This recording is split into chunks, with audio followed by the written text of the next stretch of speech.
Reng. Mas Tremon, Reng. baik.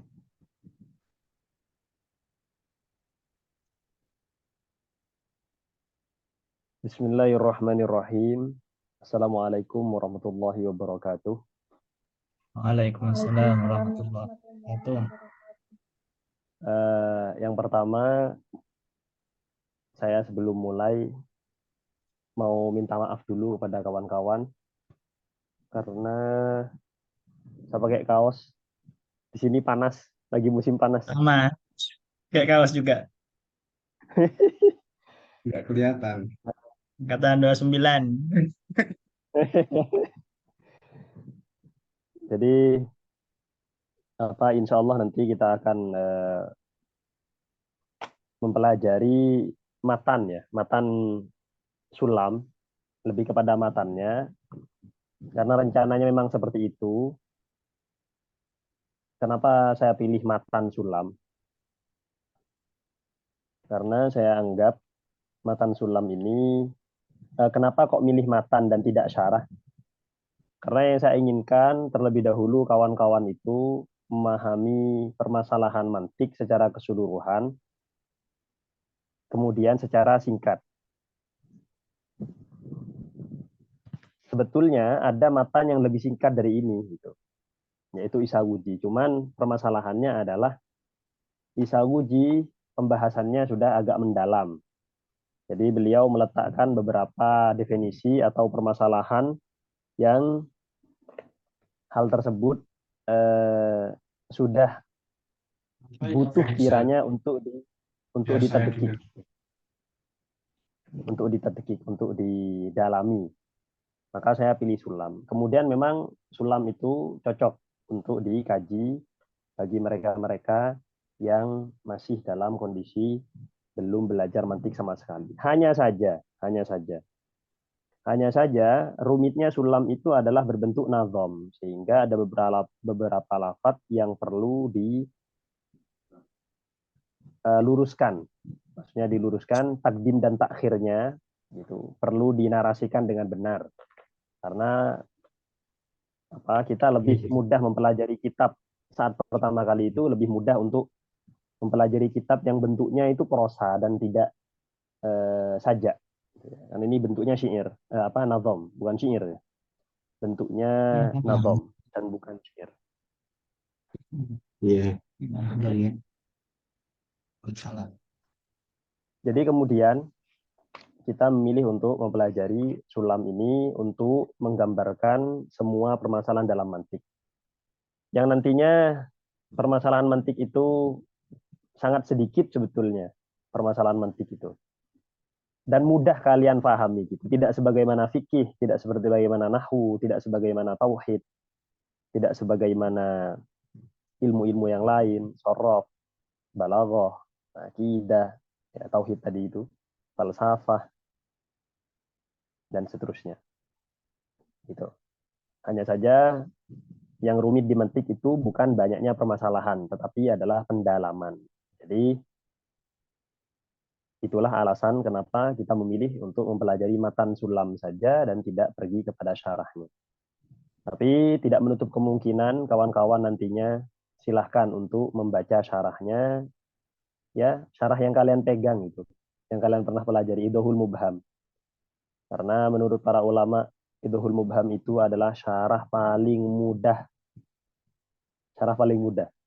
di syarah-syarahnya sulam. Karena ada beberapa syarah sulam yang rumit pembahasannya dan ini menjadi rujukan daripada Idohul Mubham.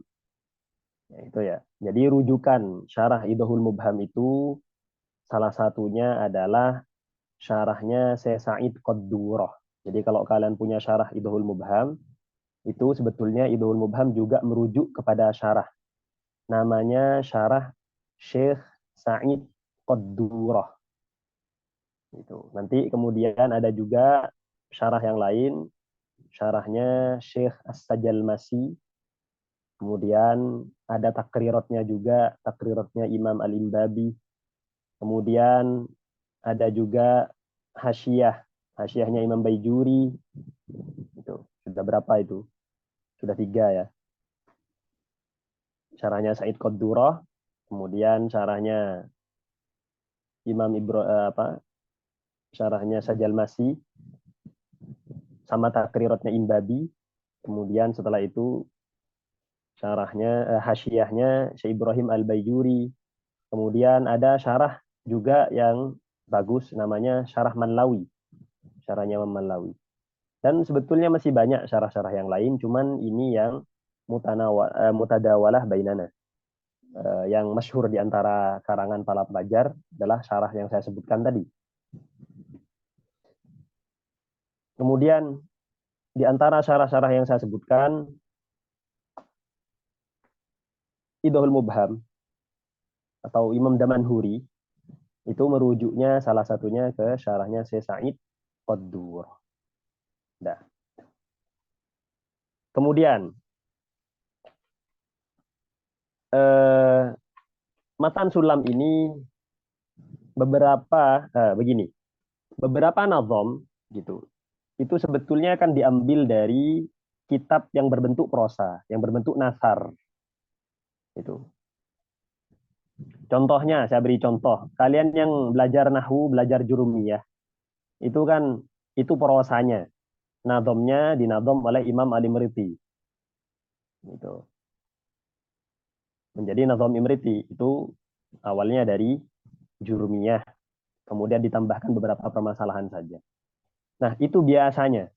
Gitu. Kalian umpamanya belajar Jauharul Maknun, Al-Jauhar Al-Maknun, Balaghah. Itu sebetulnya nazaman juga, tapi itu merupakan nazaman dari Talkhisul Miftahnya Al-Qazwini di Balaghah. Itu di Balaghah, tadi di Nahwu. Gitu. Kemudian kita menemukan juga Nazmul Waraqat punyanya Imam Imriti. Itu juga nazaman daripada waraqatnya Imam Haramain. Nah, begitu juga dengan Sulam.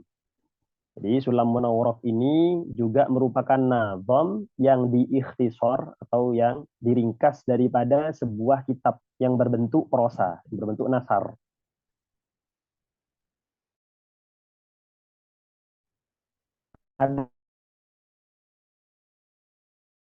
Ada yang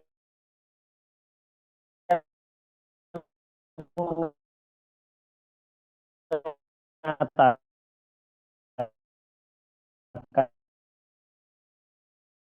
tetapi setelah dikombinasikan, jadi dicek pembahasannya yang ada di Sulam, kemudian dicek pembahasannya yang ada dicek satu-satu. Ternyata tidak ditemukan kombinasinya. Oh, berarti Sulam tidak diambil dari dari kitab Isaudi, dari karyanya Al-Hakim Athiriddin Al-Bahri. Tidak diambil dari beliau. Setelah itu kemudian ada ulama yang mengatakan juga enggak, Sulam itu diambil dari muqaddimahnya kitab Usul Fiqh. Jadi Sulam ini adalah diambil daripada muqaddimah kitab Usul Fiqh. Punya siapa? Nah, kemudian dikatakan Usul Fiqh karya daripada Syekh Ibnul Hajib. Namanya Mukhtasar Muntahal Usuli. Mukhtasar Muntahal Usuli. Itu kitabnya Ibnul Hajib di Usul Fiqh. Dan kita tahu atau masyhurnya kitab yang saya sebutkan tadi, Mukhtasar Muntahal Usuli, itu adalah kitab gitu tingkat akhir di perjalanan orang-orang yang mempelajari usul fiqh. Nah, Sulam yang kita baca ini itu adalah muqaddimahnya. Karena Ibnul Hajib sebelum masuk kepada pembahasan usul fiqh membuat muqaddimah mantikiyah sebagaimana yang dilakukan oleh Imam Al-Ghazali dalam Mustasfanya. Jadi Imam Ghazali di dalam Mustasfa, dalam kitab usul fiqhnya, beliau juga membuat muqaddimah mantikiyah. Gitu. Atau mabadi mantiki. Gitu. Permulaan seputar ilmu mantik. Begitu juga min awalihi ila akhirih ya. Jadi ditulis mulai dari tasawur sampai tasdik. Begitu juga Ibnul Hajib membuat dasar-dasar ilmu mantik itu mulai dari tasawur sampai tasdik sebelum masuk pada pembahasan usul fikih. Ini menunjukkan kawan-kawan bahwasanya ilmu mantik sangat urgen sekali untuk dipelajari karena sangat erat kaitannya dengan usul fikih, di mana usul fikih merupakan salah satu jalur dalil yang oleh para ulama yang ditempuh oleh para ulama untuk mengistimbat atau mencetuskan sebuah hukum. Maka gitu, saya pribadi sangat tidak yakin ada seseorang yang bisa mempelajari usul fik tapi dia tidak mampu tidak punya pemahaman atau tidak punya ilmu dalam permasalahan mantik. Itu tidak yakin. Saya ya. Kecuali dia mendapat ilham dari Allah Subhanahu wa taala dan wahyu dari Allah Subhanahu wa taala untuk bisa mengetahui ilmu usul fik tanpa mantik. Wallahu a'lam. Maka itu nanti yang akan dikatakan oleh Imam Al-Yusi, muridnya Imam Sanusi, mengatakan tahsilul ulum biduni ma'rifatil mantik min khawarikil adah. Itu menghasilkan sebuah ilmu atau memahami sebuah ilmu, tahsilul ulum biduni ma'rifatil mantik, tanpa mengetahui mantik, maksudnya ilmu mantik, min khawarikil adah, merupakan sesuatu yang di luar kebiasaan. Itu berarti kayak punya mukjizat kalian. Itu orang-orang yang belajar ilmu apa saja. Itu karena kita menemukan mantik ini kenapa menjadi penting? Kenapa mantik menjadi penting? Karena para ulama-ulama terdahulu, khususnya mutaakhirin, jadi kitab-kitab turos yang kita pelajari, atau kitab-kitab klasik istilah kita yang kita pelajari, itu kan ada dua. Ada yang digubah atau ditulis oleh mutaqaddimin. Ya, kita katakan mutaqaddimin itu Imam Ghazali ke atas. Jadi 500 abad kelima ke atas, abad 5, 4, 3 sampai Rasulullah itu mutaqaddimin. Ada mutaakhirin. Nah, mutaakhirin itu berarti setelahnya Imam Ghazali. Atau dari Imam Ghazali lah, abad kelima ke bawah. Dari Imam Ghazali ke bawah, kitab-kitab yang mereka karang, semuanya itu ughliqat itu di mustalahatil mantikiyah. Bil mustalahat al-mantikiyah. Itu dikunci dengan istilah-istilah mantik. Jadi dimanapun, kitab apapun yang kalian pelajari. Dan jangan lupa, yang saya sebutkan, yang saya maksudkan daripada kitab ini, itu adalah kitab ilmu. Ya. Bukan kitab sembarangan, kitab ilmu. Kitab yang berisi tentang kaedah-kaedah itu bagaimana mempelajari ulum asy'ariyah. Kaedah-kaedah yang mempelajari ilmu-ilmu syariatnya seperti nahwu, sharaf, balaghah, usul fiqh, kemudian akidah dan wahakadha dan seterusnya. Kemudian itu semuanya tidak satu pun kita temukan tidak ada istilah mantiknya. Semuanya istilah mantik. Bahkan yang mengharamkan mantik pun itu nanti kita akan tahu. Ada yang mengharamkan mantik. Bahkan yang mengharamkan mantik pun, yang mengharamkan mantik. Nah, contohnya adalah orang-orang ulama hadis atau muhaddisi. Orang-orang hadis mengharamkan mantik. Tapi kita akan tahu nanti mantik apa yang diharamkan. Itu pun dalam karya-karyanya, ya Kak Ibnu Shalah, seperti Ibnu Shalah, Kal Imam An-Nawawi, kemudian Kal Imam As-Suyuti, seperti Imam Suyuti, Ibnu Shalah, Imam Nawawi, Ibnu Hajar Al-Asqalani.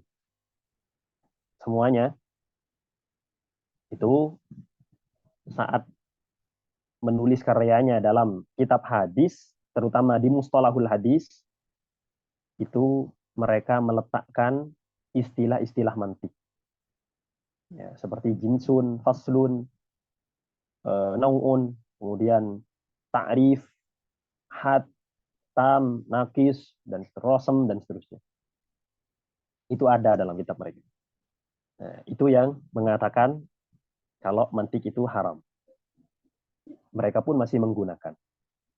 Maka ala kulli hal, kawan-kawan gitu. Maka kita tidak mungkin bisa mempelajari sebuah kitab dengan benar tanpa kita mengetahui mantik. Karena ulama menutup, mengunci pemahaman terhadap kitab-kitab mereka dengan istilah-istilah dalam mantik. Ya. Makanya kemudian muncul sebuah pernyataan dari Imam Asiruddin Al-Bahri dalam kitab Isawudinya,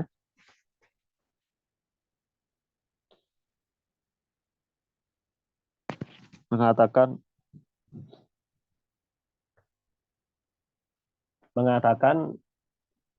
bahwasanya mantik itu adalah fan yang atau ilmu yang ma yajibu istihdaruhu, sesuatu yang wajib dihadirkan, lima yabtadi'u fi syai'in minal ulum, bagi orang-orang yang ingin memulai untuk mempelajari ilmu apa saja, syai'in minal ulum, ay ilmin minal ulum, ilmu apa saja mereka ingin memulai, maka wajib ma yajibu istihdaru. Jadi mantik adalah sesuatu yang wajib dihadirkan, lima yabtadi'u, bagi orang yang ingin memulai, fi syai'in minal ulum, ilmu apa saja. Maka itu wajar. Tapi kemudian kita menemukan ulama nahwu kita mengatakan, Imam Riti mengatakan wan nahwu aula awalan ayu ulama idil kalamu dunahu la yufhama. Oh, enggak, lebih didahulukan nahwu dulu daripada mantik. Kita menemukan hal-hal semacam itu. Ya, tapi kita mengatakan untuk orang Indonesia iyalah harus ngaji apa? Harus bisa baca kitab dulu. Tapi ala kulli hal gitu.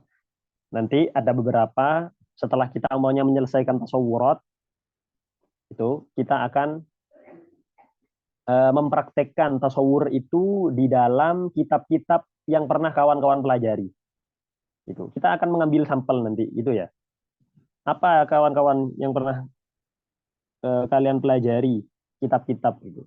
Setidaknya kan Jurmiyah kalian pernah belajar. Mana mantik di Jurmiyah? Kita akan tahu nanti. Di matan Jurmiyah, iya, saya akan menunjukkan nanti. Itu. Kemudian di kitab lain itu ada. Udah itu seputar sulam. Kemudian supaya tidak memperpanjang sesuatu yang di luar ilmu, ini kan katanya para ulama itu ada apa? Syai'un itu ya ta'allaq bil ilm, sesuatu yang berkaitan dengan ilm, maka ulama mengistilahkannya at-takallum anil ilmi, membahas atau membicarakan tentang ilmu. Kalau membicarakan anil ilmi, membicarakan tentang ilmu, berarti kamu itu membahas atau berbicara hanya yang berkaitan dengan ilmu, tapi tidak berbicara ilmunya. Ada syai'un fil ilmi, ada sesuatu yang fil ilmi. Nah, ini yang kita inginkan. At-takallum fil ilmi, membicarakan sesuatu yang ada di dalam ilmu. Baik. Kita akan memulai.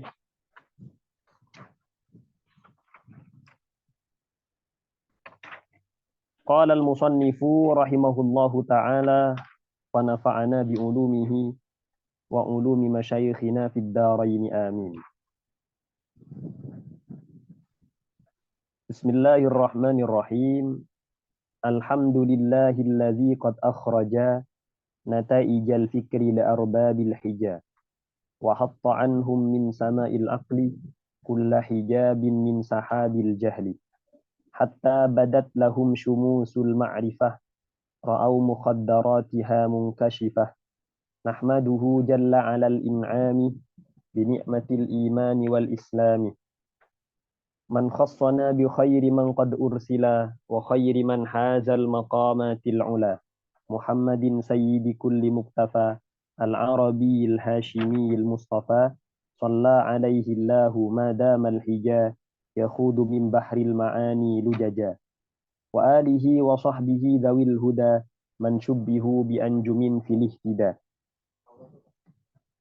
wa ba'du fal mantiqu lil janani nisbatuhu kan nahwi lil lisani فيعصم الأفكار عن غي الخطا وعن دقيق الفهم يكشف الغطاء والله أرجو أن يكون خالصا لوجهه الكريم ليس خالصا وأن يكون نافعا للمبتدي به إلى المطولات يهتدي. Jadi itu adalah muqaddimah daripada kalamnya musannif. Dan perlu kawan-kawan ketahui gitu, dari apa yang saya baca mulai dari alhamdulillahilladzi qad akhraja sampai nanti faslun fi jawazil istighali bihi, ya, sampai di sana, sampai wal khulfu fi jawazil istighali bihi ala thalathatin aqwali fabnu salahi wan nawawi harrama wa qala qaumun yanbaghi ay yu'lama wal qawlatul masyhuratu sahihah jawazuhu likamilil qariha mumarisis sunnati wal kitabi liyahtadi bihi ila shawabi. Mulai dari alhamdulillah tadi.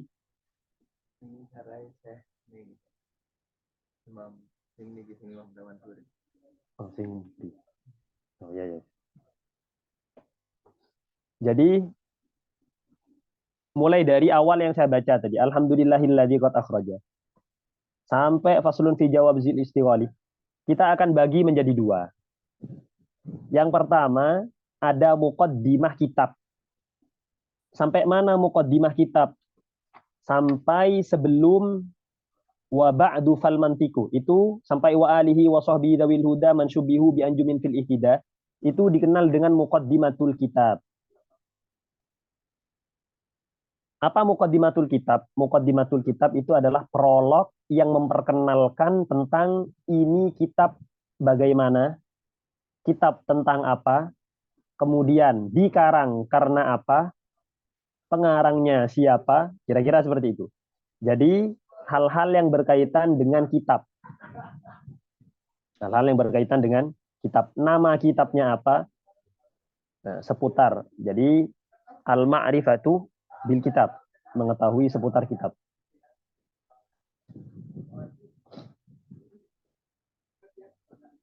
Kemudian yang setelahnya wa ba'du fal mantiqu lil janani sampai liyah tadi ila sawabi, itu dikenal dengan muqaddimatul ilmi.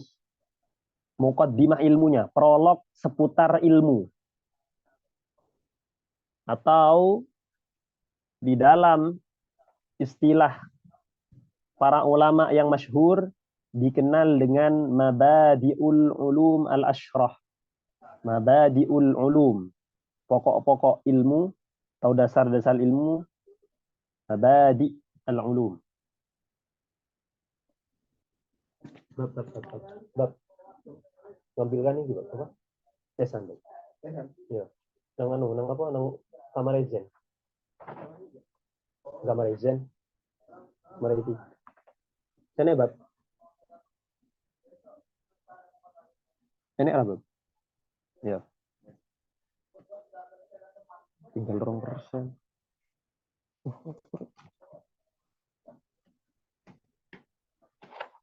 Alis. Baterainya hampir habis. Saya ngecas dulu. Ayo lanjut. Jadi seperti itu kawan-kawannya. Nah, kemudian tadi muqaddimatul ilmi ini kaitannya sama apa? Ya berarti seputar ilmu. Apa ta'rifnya mantik? Kemudian apa tema pembahasan di mantik? Apa saja yang dibahas dalam mantik? Gitu. Kemudian ilmu yang akan kita bahas namanya ilmu apa? Hukum mempelajarinya bagaimana? Kaitannya dengan ilmu-ilmu yang lain seperti apa? Atau yang dikenal dengan mabadi al-ashrah. Gitu, mabadi al-ashrah, dasar-dasar yang 10. Apa saja dasar-dasar yang 10 itu? Yang pertama ada haddun. Jadi ada haddul ilmi. Atau definisi ilmu. Kemudian yang kedua ada maudu'ul ilmi. Tema pembahasan ilmu tersebut. Kemudian yang ketiga ada samrah atau faidah atau ghayah, manfaat apa faedah daripada ilmu tersebut. Itu 3. Kemudian yang keempat ada hukum mempelajarinya. Bagaimana hukum mempelajarinya? Apakah haram, halal, ya, haram, wajib, sunnah, atau bagaimana mempelajarinya. Kemudian yang kelima, istimdad, istimdadun. Yang kelima istimdad. Diambil dari mana ilmu ini?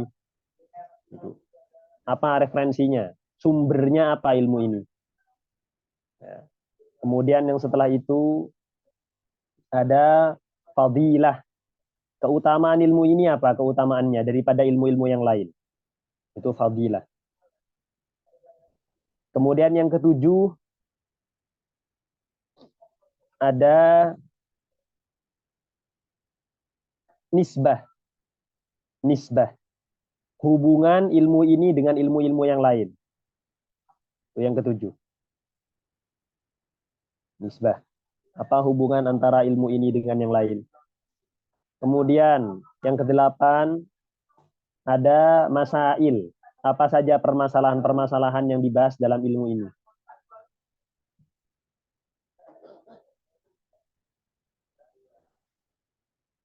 Kemudian yang sembilan ada ismun. Apa nama daripada ilmu ini? Ilmu ini namanya ilmu apa? Yang terakhir adalah al-wadhi'. Siapakah yang pertama kali menemukan atau menulis ilmu ini? Nah, itu 10 ya.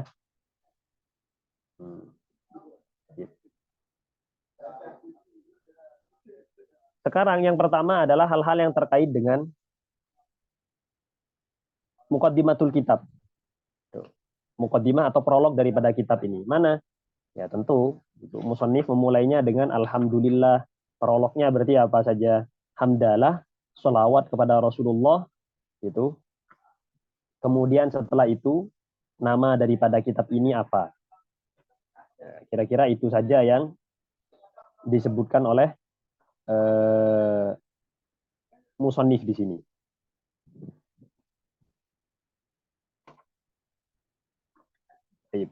Kita baca. Alhamdulillahi, segala puji bagi Allah Subhanahu wa taala, allazi qad akhraja, yang telah qad akhraja, ay qad antaja, yang telah mengeluarkan. Maknanya akhraja adalah antaja. Antaja menghasilkan sebuah natijah. Menghasilkan apa? Nataijal fikri. Nataij, jamak daripada natijatun. Jamaknya nataij. Nah, natijah itu apa? Natijah itu sebetulnya istilah dalam mantik. Di mana? Di tasdiq. Nanti kita akan tahu natijah itu apa. Istilah di dalam mantik. Kemudian nataijal fikri. Apa yang dimaksud dengan al-fikri di sini? Yang dimaksud dengan al-fikri di sini adalah al-qiyas. Natijatul qiyas atau dalil. Nah, di mana dalil itu salah satu prosesnya adalah dengan cara berpikir. Nanti kita akan tahu apa yang dimaksud dengan al-fikru.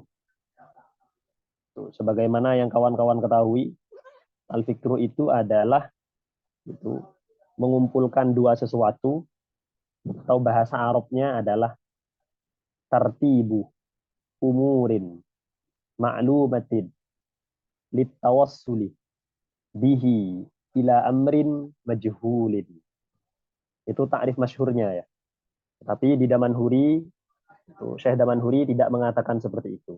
Sangat singkat. Beliau hanya mengatakan harakatun nafsi fil ma'kulat. Pergerakan akal di dalam hal-hal yang bisa difikirkan, gitu saja.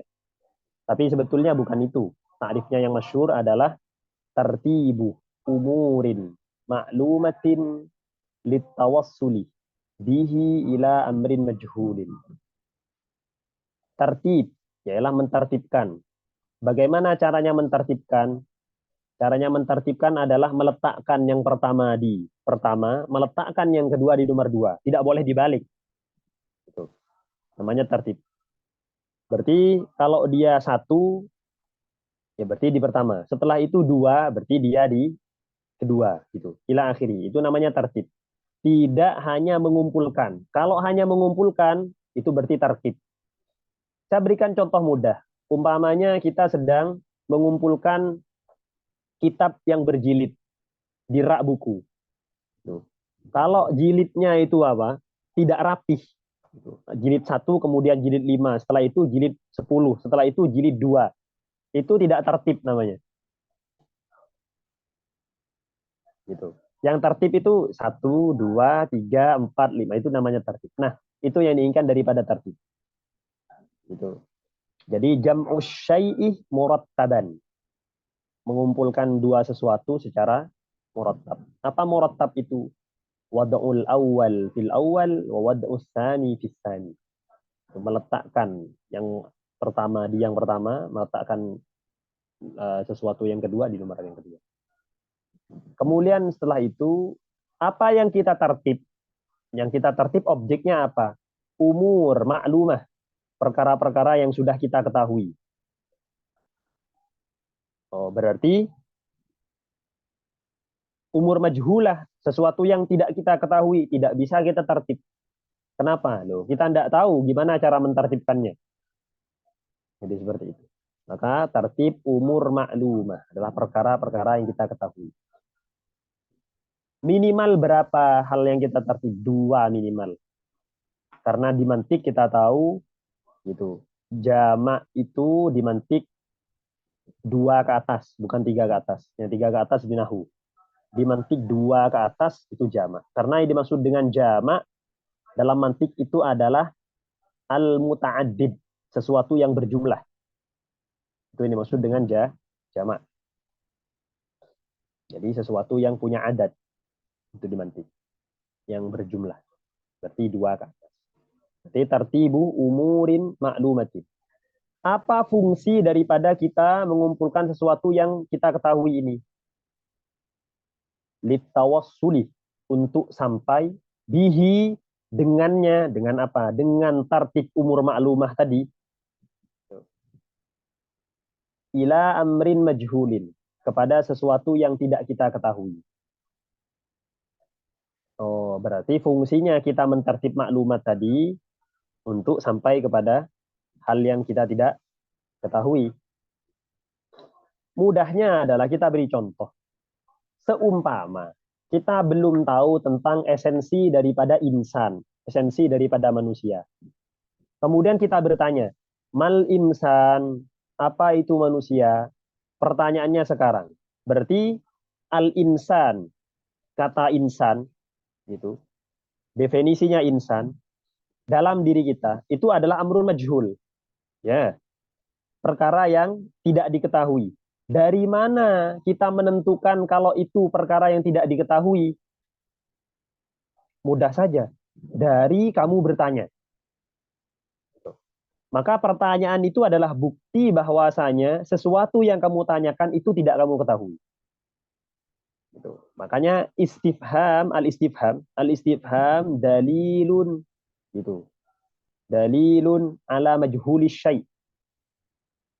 Itu istifham.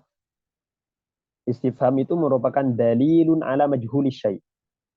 Itu merupakan bukti terhadap sesuatu itu tidak diketahui. Apa buktinya? Kamu bertanya. Itu sebetulnya. Dah, berarti ada amrun majhul. Apa tadi amrun majhulnya? Mal insan. Apa itu manusia? Dah, selesai. Bagaimana caranya kita ingin mengetahuinya? Maka kita berpikir untuk bisa mengetahui esensi manusia. Kembali lagi, apa berpikir itu? Tertib, umur, maklumah. Berarti di sana ada proses kita mengumpulkan sesuatu secara tertib. Apa yang kita kumpulkan? Perkara-perkara yang sudah kita ketahui. Sekarang, apa yang kita ketahui di dalam otak kita? Kita mengetahui hayawan. Dah, itu hal yang kita ketahui. Kemudian kita mengetahui natik, berpikir. Itu kita ketahui. Kemudian kita kumpulkan. Apakah bisa kita kemudian mengumpulkannya dengan cara mengatakan an-natikul hayawan? Tidak bisa. Kenapa alasannya? Karena di sini tidak tertib. Harusnya hayawan dulu baru natik. Maka tidak bisa dikatakan berpikir, gitu. Tidak bisa disebut dengan berpikir kalau kita merubah an-natiku al-hayawan, nggak bisa. Kalau kita menjawab mal hayawan an-natikul maaf. Mal insan, apa manusia itu? An-natikul hayawan. Itu tidak bisa. Harus al-hayawan an-natik. Supaya hasolat tertib. Supaya di sini ada tertib. Udah. Bas. Dari tertib ini akhirnya kita sampai kepada amrin majhul. Maksudnya, litawassuli bihi ila amrin majhulin fasaral majhul ma'luman. Maka sesuatu yang tidak diketahui itu menjadi hal yang diketahui. Itu adalah apa? Itu adalah fikrun. Qad akhraja nata'ijal fikri. Itu yang dimaksud dengan fikr. Li arbabil hija. Li arbabil hija. Siapa arbab? Ay jamak daripada rabbun.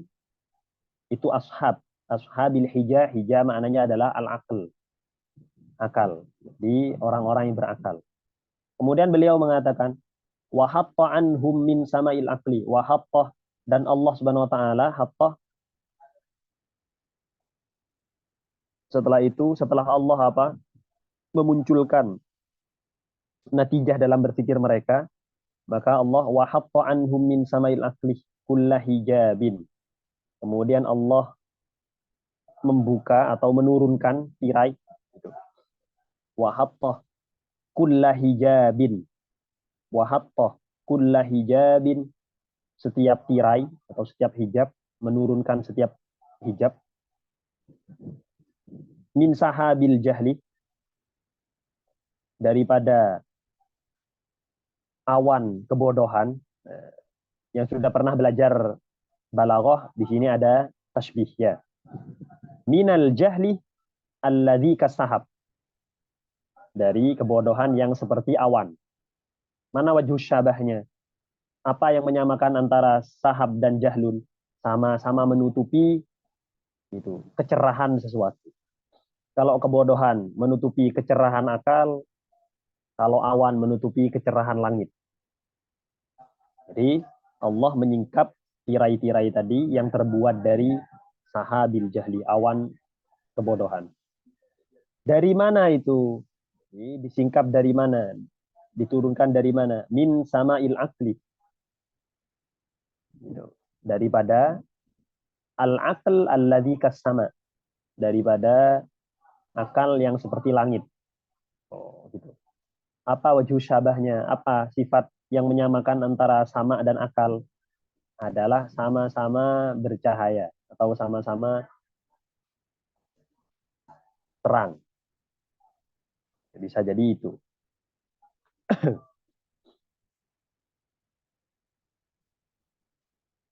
Atau sama-sama hal yang luhur.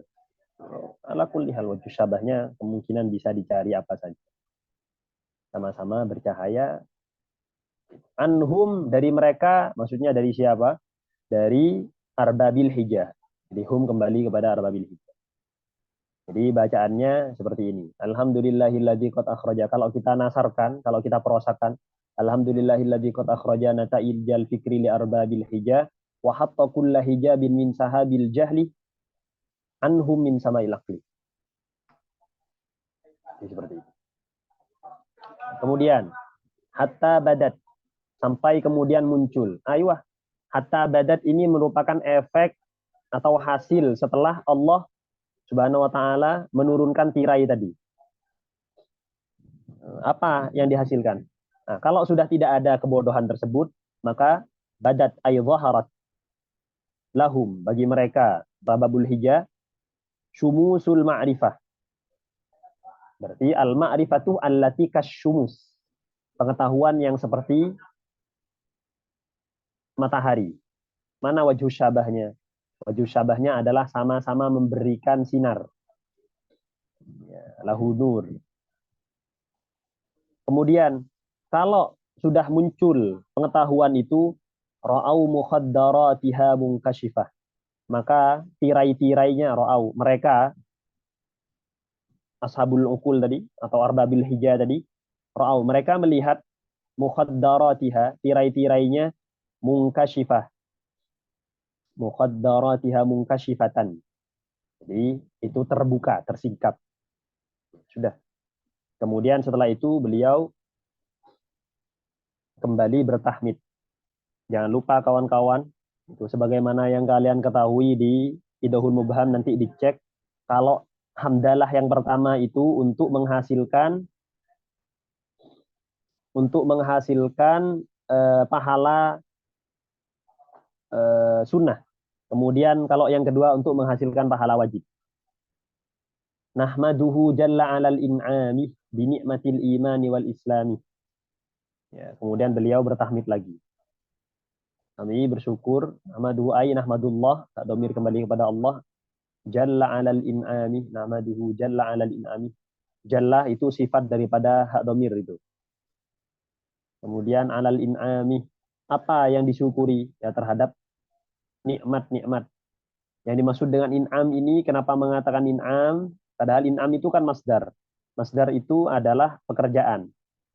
Itu apakah yang kita syukuri, yang kita tahmidkan, yang kita puji itu adalah apakah pekerjaan Allah? Iya, karena pekerjaan itu mencakup dua hal.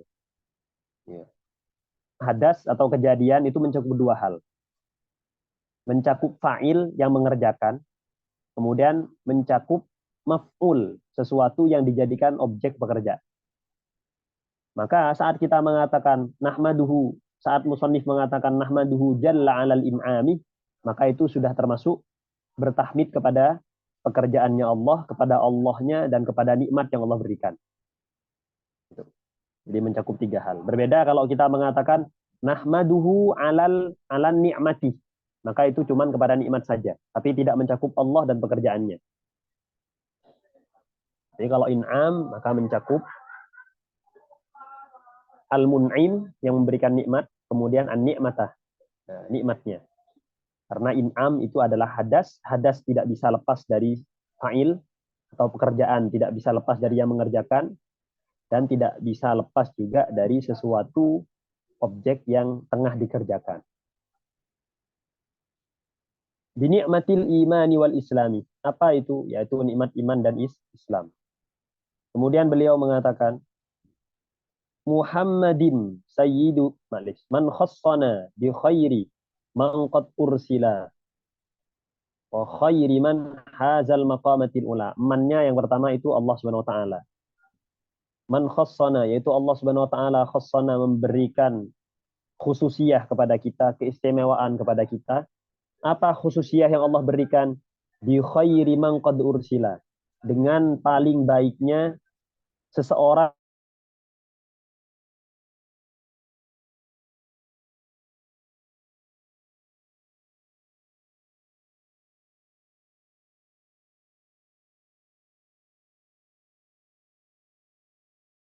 atau yang menghimpun al-maqamatil ula. Al-maqamatil ula adalah maqamat itu. Posisi-posisi yang sangat luhur. Tentu untuk pembahasan makom sendiri itu pembahasan di tasawuf. Apa bedanya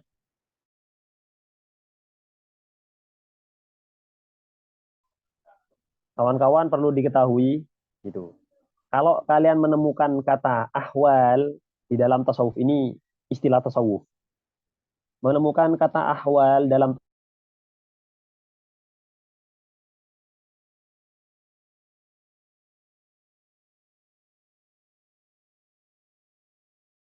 itu. Wahakada. Di kondisi dia berubah-ubah. Tapi kalau sudah maqamat, kalau maqamat itu la yataghayyar. Maqam itu la yataghayyar. Kalau hal itu yataghayyar. Sifat yang masih berubah-ubah. Tapi kalau maqam itu sifat yang tetap seperti itu. Umpamanya dia sabar sampai maqam sabar, berarti dia akan sabar terus.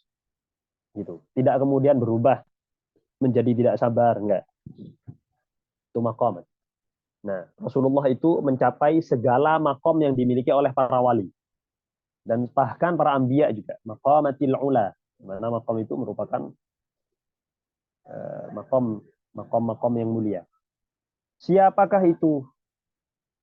Muhammadin sayyidi kulli muktafa, yaitu Rasulullah SAW, sayyidi kulli muktafa, tuannya kulli muktafa, ay kulli muttaba, maknanya muktafa adalah muttaba, setiap pimpinan yang diikuti. Al-Arabiyil Hashimiyil Mustafa, dan Rasulullah itu merupakan orang Arab. Kemudian dispesifikkan lagi karena banyak kabilah di Arab, kemudian dari Al-Hashimi, dari Bani Hashim. Kemudian Al-Mustafa, yang terpilih. Dan sebagaimana yang sudah kalian ketahui dari Pak Kures gitu kan ya. Apa bedanya Mustafa sama Mukhtar?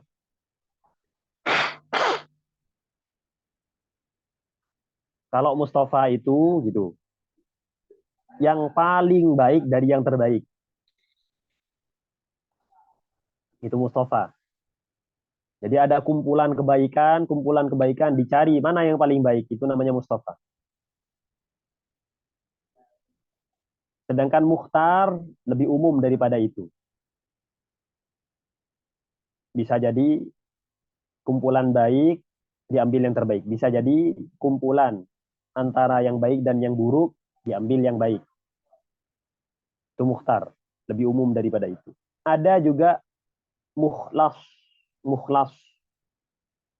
Kalau Mukhlas gitu, itu berarti campuran daripada baik dan buruk kemudian diambil dari yang baik. Makanya kemudian di Al-Quran dikatakan, nih, kalian kan calon-calon mufassir.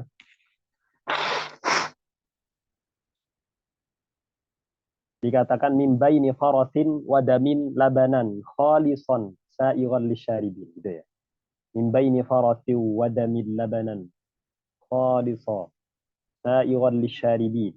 Mengapa mengatakan kata-kata khalisa? Ya, karena itu percampuran antara itu buruk dan baik. Ya. Min baini farasin, di antara kotoran, wadamin kemudian, dan darah, labanan kholison. Ada sesuatu yang baik yang disebut dengan susu yang diambil. Maka kholiso, maka kata-kata kholis itu atau mukhlas itu adalah percampuran antara baik dan buruk kemudian diambil. Sedangkan Mustafa tidak. Mustafa itu adalah hal yang baik semuanya bercampur kemudian dipilih yang terbaik. Itulah Mustafa. Baik. Kemudian shalla alaihi llahu. Bagaimana biasa kita ketahui tradisinya para muallif setelah tahmid baru sholawat. Shalla alaihi llahu madamal hija. Sholawat kepada Rasulullah SAW. Sholawatnya Allah. Madamal hija. Yakhudu min bahril ma'ani lujaja. Madamal hija yakhudu. Selama akal ini yakhudu itu menyelami. Min bahril ma'ani. Daripada al-ma'ani allati kal bihari. Makna yang dimaksud di sini ulum ya. Jadi ilmu-ilmu yang seperti lautan. Lujaja. Lujaja itu berarti yang banyak atau yang bergelombang. Lujaj. Atau yang banyak. Kenapa? Saya kasih tahu kalian. Kenapa musannif tidak mengatakan usolli wa usallim? Jadi ada musannif mengatakan usolli wa usallim. Jadi dia sholawat sendiri, kemudian taslim sendiri sama Rasulullah. Ada musannif, dia nggak mau taslim sendiri dan tidak mau sholawat sendiri. Memasrahkan sholawatnya sama Allah. Itu ada alasannya gitu ya. Jadi yang sholawatnya itu diwakilkan kepada Allah itu karena musannifnya itu gitu. Karena musannifnya itu tidak mengetahui kadar kemuliaan Rasulullah.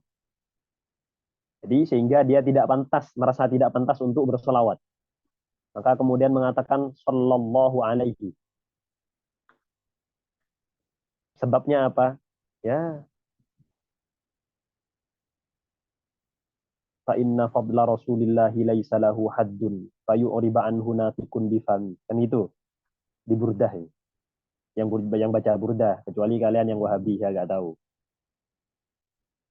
Jadi yang baca Burdah kalian mesti tahu itu. Gitu. Fa inna fadla Rasulillah, maka kemudian fadilahnya atau kemuliaan Rasulullah itu laisa lahu haddun, tidak ada batasnya, sehingga nggak ditahu, tidak terdefinisikan. Fayu oriba anhu natikun bifami, maka ya terserah. Baik. Kemudian setelah itu untuk yang mewakilkan sholawatnya kepada Allah. Nah, kemudian yang bersolawat sendiri bagaimana? Ya, tadi dia ingin bersolawat kepada Rasulullah SAW itu untuk sebagaimana yang dilakukan oleh para penyair-penyair itu untuk menguji seberapa tahu dia tentang nabinya. Gitu. Kemudian setelah itu yang terakhir wa alihi wa sahbihi dawil huda man syubbihu bi anjumin fil ihtida. Kemudian wa alihi, kemudian salawat kepada keluarganya Rasulullah, dan ini adalah tradisi daripada madhab kita Syafi'i. Kalau kalian bersalawat jangan lupa kata-kata wa alihi. Bahkan itu ahlus sunnah wal jamaah. Kemudian jangan lupa juga wa sahbihi, supaya kalian tahu ahlus sunnah wal jamaah. Karena kita mengatakan ya ala baiti Rasulillahi hubbukum fardun. Dan itu. Wahai keluarga Rasulullah, mencintaimu adalah sebuah kewajiban. Minallahi fil Qur'ani anzalahu, dari Allah Subhanahu wa taala yang ada pada Al-Qur'an yang Allah turunkan. Yakfikum min azimil fakhri annakum man lam yusalli alaikum la salata lahu. Cukup bagi kalian itu menjadi sebuah kebanggaan. Man la yusalli alaikum, kalau ada orang kemudian tidak bersalawat kepada kalian, la salata lahu, maka salatnya enggak sah. Itu Imam Syafi'i. Wasabi, dan keluarganya. Zawil huda. Zawi maknanya adalah ashabul huda. Nah, mereka adalah pemilik hidayah. Mansyubbihu. Mansyubbihu, orang yang syubbihu, di tasbih atau dimirip-miripkan, di anjumin, jamak daripada najmun, dengan bintang, fil ihtida. Apa wajhu syabahnya antara para sahabat dan bintang? Jadi sahabat seperti bintang, keluarganya Rasulullah seperti bintang, fil ihtida, dalam memberikan petunjuk. Itu. Karena ada hadis yang mengatakan bagaimana ashabi kan nujum, manik tadaitum fahtadaitum. Sahabat-sahabatku seperti bintang-bintang. Barang siapa dari kalian yang mengikuti mereka, maka kalian akan ya mendapatkan hidayah. Tapi hadis ini dhaif. Gitu ya. Hadisnya dhaif. Ya mungkin itu untuk sekarang. Yang akan datang kita akan masuk kepada muqaddimah kitab, gitu ya. Wa ba'du fal mantiqu lil janani. Semoga apa yang kita pelajari bisa bermanfaat dan barokah, dan kita Amin. bisa tetap istiqomah setiap hari Senin ini mantik, supaya kalian tidak masuk kategori yang dikatakan oleh Imam Ghazali itu ya. Man la ma'rifata lahu fil mantik la siqata lahu bi ilmi. Atau katanya Imam Yusi tadi, katanya Imam Yusi atau muridnya Imam Sanusi itu, ma'rifatul ulum biduni tahsilul ulum biduni ma'rifatil mantik min khawarikil adat. Mungkin itu saja kawan-kawan. Ya, semoga kita bisa berjumpa di pekan yang akan datang dalam pekan ngaji Sulam Munawwarah. Al-Fatihah. Alhamdulillah.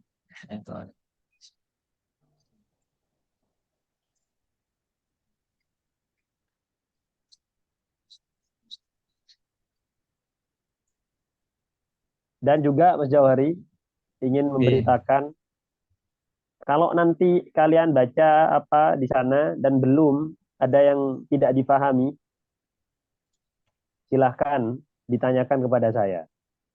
Nanti Siap. ya dalam Siap.